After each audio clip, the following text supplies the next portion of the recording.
চলো আজ তোমাদের সাথে শেয়ার করা যাক পুঁটি মাছের ঝাল বাটনা। প্রথমে আমি মাছগুলো ভালোভাবে ধুয়ে নিলাম, তাতে পরিমাণ মতো লবণ আর হলুদ মাখিয়ে নিলাম। তারপর আমি দিয়ে দিলাম কড়াইতে পরিমাণ মতো তেল। তেলটা গরম হয়ে যাওয়ার পর আমি মাছগুলো তেলের মধ্যে ছেড়ে দিলাম। দেখো মাছগুলো একটু পরেই লাল লাল হয়ে ভাজা হয়ে যাবে। বলতে বলতে আমার মাছ ভাজা কমপ্লিট।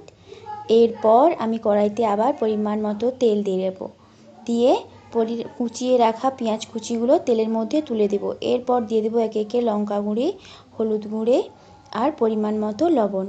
ব্যাস, দিয়ে আবার ঘুরে আমি নাড়াচাড়া করতে লাগলাম।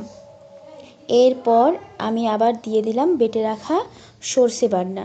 সর্ষে বাটনাটা দিয়ে আমি একটু নাড়াচাড়া করার পর দিয়ে দিলাম জল, যাতে মশলাটা আমার ভালোভাবে ফুটে যেতে পারে। ব্যাস, মশলাটা ফুটে যাওয়ার পরেই আমি তার মধ্যে দিয়ে দেব ভেজে রাখা মাছগুলো। এবার ভেজে রাখা মাছগুলো দিয়ে দেওয়ার পর মশলাটা আস্তে আস্তে শুকিয়ে যাবে। তারপর আমার রেডি পুঁটি মাছের ঝাল বাটনা।